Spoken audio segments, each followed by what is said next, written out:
Hello friends, welcome to my channel. मैं हूं अमन। मार्च का महीना शुरू हो चुका है और आज की वीडियो में हम बात करेंगे उन 3 इम्पोर्टेंट पॉइंट्स के बारे में जिनकी हेल्प से आप मार्च में ज्यादा से ज्यादा पॉलिसीज सेल कर सकते हैं। तो चलिए वीडियो शुरू करते हैं।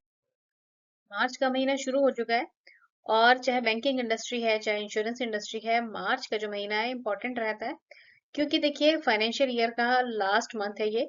इसके बाद नया फाइनेंशियल ईयर जो है वो शुरू हो जाता है। अब आप में से बहुत से लोग होंगे जो कि जितने भी लोगों से बात कर रहे हैं आजकल इंश्योरेंस के लिए, तो लोग बोल देते हैं कि अप्रैल में देखेंगे, अप्रैल में देखेंगे, है ना। अब देखिए अप्रैल में क्या है कि बच्चों के स्कूल शुरू हो जाते हैं, नया सेशन शुरू हो जाता है। तो जितना भी पैसा बचा हुआ है, जो सेपरेट पैसा रहता है, वो चला जाता है बच्चों की फीस में, उनकी किताबों में एंड और जो भी खर्चे रहते हैं, है ना। और उसके बाद आएगा मई और जून। मई जून में क्या होगा?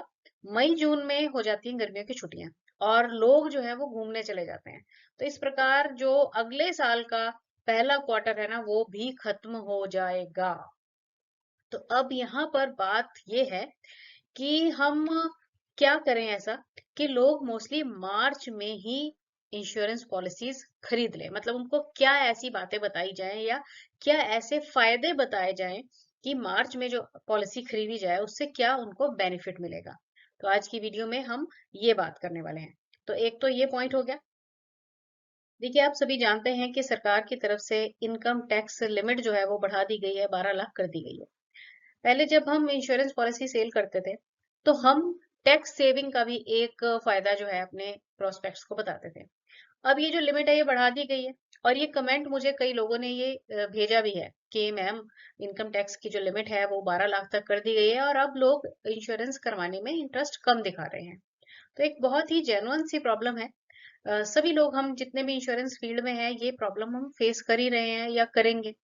तो आज हम जो 3 पॉइंट्स पर बात करने वाले हैं, इनमें आप इनकम टैक्स पॉइंट को हटा दीजिए। इन पॉइंट्स की हेल्प से हम अपने जो प्रोस्पेक्ट हैं उनको इंसिस्ट कर सकते हैं कि आप मार्च में अगर इंश्योरेंस पॉलिसी खरीदते हैं तो आपको फ्यूचर में उसके क्या क्या फायदे होंगे।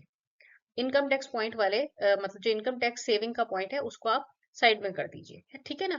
तो इन 3 पॉइंट्स की हेल्प से आप इजिली इंसिस्ट कर सकते हैं अपने प्रोस्पेक्ट्स को। तो चलिए जानते हैं कि क्या क्या है ये 3 पॉइंट्स। तो देखिए सबसे पहला पॉइंट क्या है कि get full year bonus by paying only first premium in March. इसका मतलब है कि अगर आप मार्च में कोई पॉलिसी खरीदते हैं, पहला प्रीमियम दीजिए। चाहे तो आप मंथली मोड में खरीद लीजिए चाहे क्वार्टरली मोड में खरीद लीजिए, क्योंकि देखिए मंथली में भी खरीदेंगे तो आपको 3 प्रीमियम इकट्ठे देने ही पड़ते हैं। तो मंथली में खरीदिए चाहे क्वार्टरली में खरीदिए, आप सिर्फ एक प्रीमियम पे करेंगे, ठीक है। और आपको पूरे साल का बोनस जो है वो मिल जाएगा। अब ये कैसे? देखिए जो फाइनेंशियल ईयर है आप सभी जानते हैं कि 1 अप्रैल से 31 मार्च तक रहता है। मतलब अब जब पहली अप्रैल आएगी तो अगला फाइनेंशियल ईयर शुरू हो जाएगा और ये अगले साल के 31 मार्च तक चलेगा। अब क्योंकि देखिए मार्च है, लास्ट मंथ है फाइनेंशियल ईयर का, है ना। तो अगर हम मार्च में सिर्फ एक प्रीमियम देके, चाहे वो मंथली मोड में हो चाहे क्वार्टरली मोड में हो, एक प्रीमियम हम देंगे और उससे हमें जो पूरे साल का बोनस है ना वो अर्न कर लेंगे। एक तो पहला ये पॉइंट हो गया। अब देखिए इसे समझिए कि कैसे काम कर रहा है। LIC जो है अपना बोनस 31 मार्च को डिक्लेयर करती है, ये आप सभी जानते हैं अगर आप इंश्योरेंस के फील्ड में हैं। और अगर नहीं जानते तो भी कोई बात नहीं, अब जान लीजिए। LIC अपना जो बोनस है वो कब डिक्लेयर करती है? 31 मार्च को। और अप्रैल में अपने पॉलिसी होल्डर्स के पॉलिसी अकाउंट में ट्रांसफर कर देती है। तो देखिए अगर कोई भी पॉलिसी जो मार्च के महीने में खरीदी जाएगी, ठीक है, तो उससे क्या होगा कि वो पॉलिसी जो है वो पिछले फाइनेंशियल ईयर में चली जाएगी, ठीक है जी। प्रीमियम दिया है एक, पर बोनस जो है वो पूरे साल का कमा लेंगे, है ना। तो इस तरह से अगर मार्च में पॉलिसी खरीदी जाएगी तो पूरे बोनस का हकदार आप बन जाएंगे। तो इसलिए एक ये मेन पॉइंट है जो कि आप अपने प्रोस्पेक्ट्स को समझा सकते हैं कि आप ज्यादा बोनस कमा सकते हैं अगर आप मार्च में पॉलिसी खरीदते हैं। तो एक मेन पॉइंट है ये, इसको आपने ध्यान से समझ लेना है। अब ये जो सेकंड पॉइंट है ना, ये आप अपने ऐसे प्रोस्पेक्ट्स को एक्सप्लेन करेंगे, उनको इंसिस्ट करेंगे इस पॉइंट के हेल्प से, जो अपने बच्चों के लिए चिल्ड्रन प्लान लेने में इंटरेस्ट दिखा रहे हैं पर बोल रहे हैं कि हम जून में खरीदेंगे या जुलाई में खरीदेंगे या अक्टूबर में खरीदेंगे। तो आपने उन्हें समझाना है कि अगर चाइल्ड पॉलिसी के लिए वो प्लान कर रहे हैं तो अगर मार्च में वो पॉलिसी खरीदते हैं तो उसका बेनिफिट क्या होगा। देखिए, अगर कोई भी पॉलिसी, जैसे यहाँ पे तो चाइल्ड पॉलिसी की बात की जा रही है, कोई भी पॉलिसी जैसे मार्च में खरीदी गई है तो जो उसके रिटर्न्स मिलेंगे, चाहे वो मनी बैक है या फिर मेच्योरिटी है, वो कब मिलेंगे? वो मिलेंगे अप्रैल में, ठीक है ना।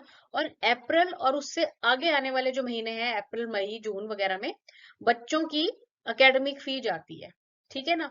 अब अगर जो रिटर्न्स हैं वो अप्रैल में मिले तो वो पूरे का पूरा पैसा जो है वो बच्चों के लिए ही यूज हो जाएगा। अब देखिए कि यही पैसा अगर साल के और महीनों में आए तो क्या है, खर्च हो जाता है, हमारे और कई तरह के खर्चे चले रहते हैं।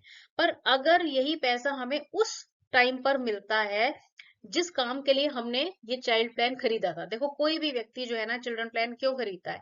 बच्चों की पढ़ाई के लिए ही खरीदता है ना, हायर एजुकेशन के लिए ही खरीदता है। अब अगर वही पैसा उन्हें उस समय मिले जिस समय उसकी सबसे ज्यादा जरूरत हो, तो उससे बेटर और क्या हो सकता है। तो इस तरह से आप ये पॉइंट अपने प्रोस्पेक्ट्स को समझा सकते हैं, एक्सप्लेन कर सकते हैं कि भाई अगर आप मार्च में पॉलिसी खरीदोगे तो जो इसकी मनी बैक मिलेंगे या फिर जो मेच्योरिटी आएगी जितने भी साल बाद आएगी, तो वो कब आएगी, वो कौन से महीने में आएगी? वो आएगी अप्रैल के महीने में। अब अप्रैल के महीने में आएगी तो आपके लिए बहुत बेनिफिशियल हो जाएगा, बच्चे के लिए ये जो पैसा है वो यूज होगा एकेडमिक फी के रूप में, है ना। तो इस तरह से इस पॉइंट की हेल्प से आप मार्च में चाइल्ड पॉलिसी खरीदने वाले लोगों को इंसिस्ट कर सकते हैं, उन्हें सजेस्ट कर सकते हैं। तो है हमारा थर्ड पॉइंट। इस थर्ड पॉइंट को ना आपने ध्यान से समझना है, अब ये क्या कहना चाह रहा है। देखिए, इस पॉइंट में बताया गया है कि if buy back date insurance in March get 1 year more bonus and maturity 1 year earlier। तो देखिए, इसका मतलब क्या हुआ कि अगर मार्च में हम कोई भी पॉलिसी लें बैक डेट में, मतलब बैक डेट में जाके आपने मार्च में पॉलिसी ले ली, ठीक है, तो आपको मेच्योरिटी पे 1 साल का बोनस मिल जाएगा ज्यादा, ठीक है। और जो मेच्योरिटी होगी ना वो भी 1 साल पहले हो जाएगी। अब इसे समझिए कि ये पॉइंट क्या कहना चाह रहा है। आपने मार्च में कोई पॉलिसी खरीदी, ठीक है, मतलब खरीदी या फिर आप किसी को भी मार्च में पॉलिसी बेच रहे हैं, तो उसे अगर आप ये सजेस्ट करें कि आप क्या करो, बैक डेट में जाके इंश्योरेंस ले लो, ठीक है, इससे आपको 1 साल का ज्यादा बोनस मिल जाएगा, ठीक है जी। प्लस जो मेच्योरिटी है वो भी 1 साल पहले आपको मिल जाएगी। इसमें होगा क्या कि बैक डेट का थोड़ा सा इंटरेस्ट आपको थोड़ा सा देना पड़ेगा, पर जो बोनस आपको ज्यादा मिल जाएगा वो एज कंपेयर टू इंटरेस्ट ज्यादा होगा, है ना। और मेच्योरिटी भी जो है वो 1 साल पहले मिल जाएगी। तो इस तरह से मार्च में अगर बैक डेट में आप पॉलिसी लेते हैं तो आपके लिए ये बेनिफिशियल हो सकता है। तो देखिए, इस प्रकार आप इन तीनों पॉइंट्स की हेल्प से मार्च में अपनी पॉलिसी सेल जो है वो इंक्रीज कर सकते हैं। तो तीनों पॉइंट्स इनको अच्छे तरह से आप समझिए। अगर कोई पॉइंट नहीं समझ आ रहा है, क्लियर नहीं हो रहा है, तो आप कमेंट करके मेरे से पूछ सकते हैं। तो इन पॉइंट्स की हेल्प से आप मार्च में ज्यादा से ज्यादा बिजनेस कर सकते हैं। अगर अभी आपने ये चैनल सब्सक्राइब नहीं किया है तो चैनल को जल्दी से सब्सक्राइब कर लीजिए, क्योंकि पूरे मार्च मंथ में मैं आपके लिए अलग अलग तरह के कॉन्सेप्ट्स और प्रोस्पेक्टिंग की डिफरेंट वीडियोस लेके आने वाली हूँ। Thanks for watching the video and best of luck.